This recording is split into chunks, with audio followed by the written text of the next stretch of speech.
ಧರಣಿ ಮಂಡಲ ಮಧ್ಯದೊಳಗೆ ಬೆರೆಯುತ್ತಿಹ ಕರ್ನಾಟ ದೇಶದೊಳಿರುವ ಕಾಳಿಂಗನೆಂಬ ಗೊಲ್ಲನ ಪರಿಯ ನಿಂತು ಪೇಳ್ವೆನು. ಧರಣಿ ಮಂಡಲ ಮಧ್ಯದೊಳಗೆ ಬೆರೆಯುತ್ತಿಹ ಕರ್ನಾಟ ದೇಶದೊಳಿರುವ ಕಾಳಿಂಗನೆಂಬ ಗೊಲ್ಲನ ಪರಿಯ ನಿಂತು ಪೇಳ್ವೆನು.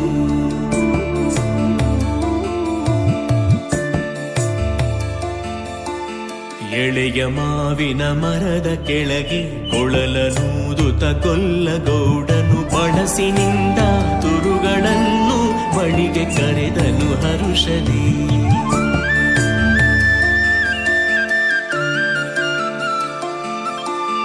ಎಳೆಯ ಮಾವಿನ ಮರದ ಕೆಳಗೆ ಕೊಳಲನೂದುತ ಗೊಲ್ಲಗೌಡನು ಬಳಸಿನಿಂದ ತುರುಗಳನ್ನು ಬಳಿಗೆ ಕರೆದನು ಹರುಷದಿ.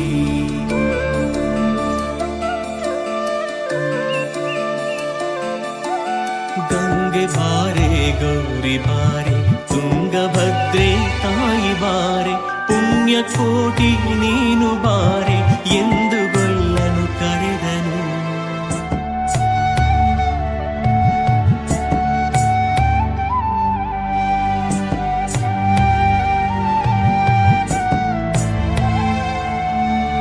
ಗಂಗೆ ಬಾರೆ ಗೌರಿ ಬಾರೆ ತುಂಗಭದ್ರೆ ತಾಯಿ ಬಾರೆ ಪುಣ್ಯಕೋಟಿ ನೀನು ಬಾರೆ ಎಂದು ಗೊಲ್ಲನು ಕರೆದನು. ಗೊಲ್ಲ ಕರೆದ ದನಿಯ ಕೇಳಿ ಎಲ್ಲ ಹಸುಗಳು ಬಂದು ನಿಂತು ಚೆಲ್ಲಿಸೂಸಿ ಹಾಲು ಕರೆಯಲು ಅಲ್ಲಿ ತುಂಬಿತು ಬಿಂದಿಗೆ. ಸತ್ಯವೇ ಭಗವಂತನಿಂದ ಪುಣ್ಯಕೋಟಿಯ ಕಥೆಯಿದು. ಸತ್ಯವೇ ಭಗವಂತನಿಂದ ಪುಣ್ಯಕೋಟಿಯ ಕಥೆಯಿದು. ಹಬ್ಬಿದ ಮಲೆ ಮಧ್ಯದೊಳಗೆ ಅರ್ಭುತಾನೆಂದೆಂಬ ವ್ಯಾಘ್ರನು ಅಬ್ಬರಿಸಿ ಹಸಿ ಹಸಿದು ಬೆಟ್ಟದ ಕಿಪ್ಪಿಯೊಳು ತಾನಿದ್ದನು.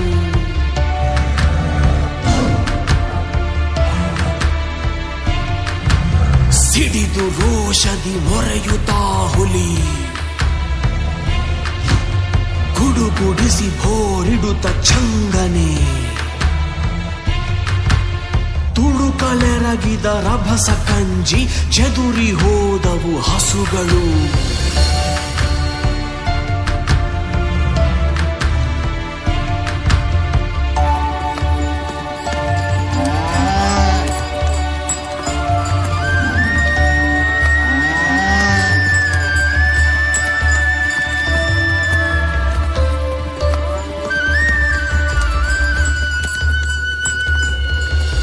ಹಬ್ಬಿದಾಮಲೆ ಮಧ್ಯದೊಳಗೆ ಅರ್ಭುತಾನೆಂದೆಂಬ ವ್ಯಾಘ್ರನು ಅಬ್ಬರಿಸಿ ಹಸಿ ಹಸಿದು ಬೆಟ್ಟದ ಕಿಪ್ಪಿಯೊಳು ತಾನಿದ್ದನು. ಸಿಡಿದು ರೋಷದಿ ಮೊರೆಯುತ್ತಾ ಹುಲಿ ಗುಡುಗುಡಿಸಿ ಭೋರಿಡುತ್ತ ಚಂಗನೆ ತುಡುಕಲೆರಗಿದ ರಭಸ ಕಂಜಿ ಚೆದುರಿ ಹೋದವು ಹಸುಗಳು.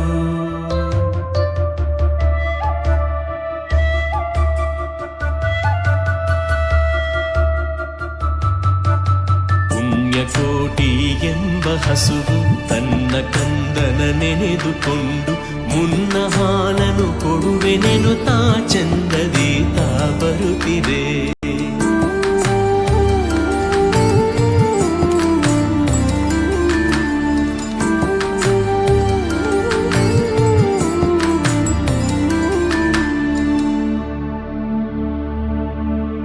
ಹಿಂದೆ ನಗೆ ಆಹಾರ ಸಿಕ್ಕಿತು ಎಂದು ಬೇಗನೆ ದುಷ್ಟ ವ್ಯಾಘ್ರನು ಬಂದು ಬಳಸಿ ಅಡ್ಡಗಟ್ಟಿ ನಿಂದನ ಹುಲಿರಾಯನು. ಸತ್ಯವೇ ಭಗವಂತನಿಂದ ಪುಣ್ಯಕೋಟಿಯ ಕಥೆಯಿದು. ಸತ್ಯವೇ ಭಗವಂತನಿಂದ ಪುಣ್ಯಕೋಟಿಯ ಕಥೆಯಿದು.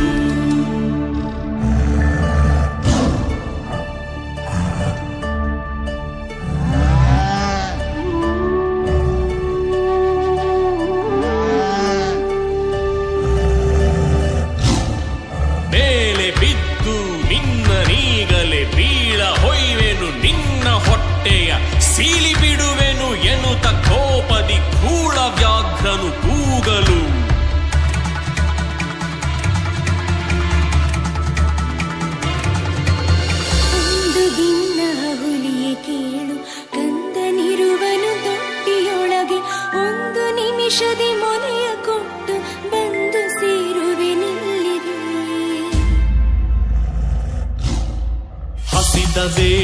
ಸಿಕ್ಕಿದೊಡವೆಯ ವಶವ ಮಾಡದೆ ಬಿಡನು ನೀನು.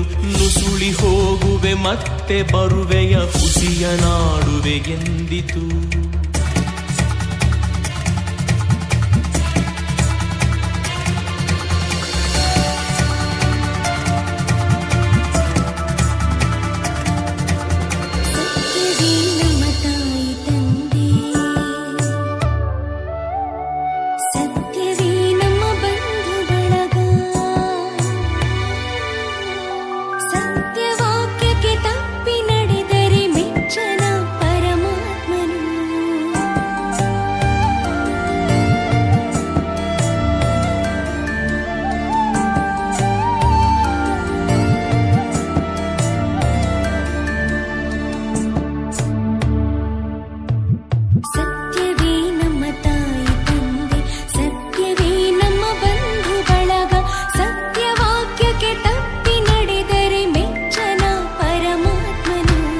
ಸತ್ಯವೇ ಭಗವಂತನಿಂದ ಪುಣ್ಯಕೋಟಿಯ ಕಥೆಯಿದು.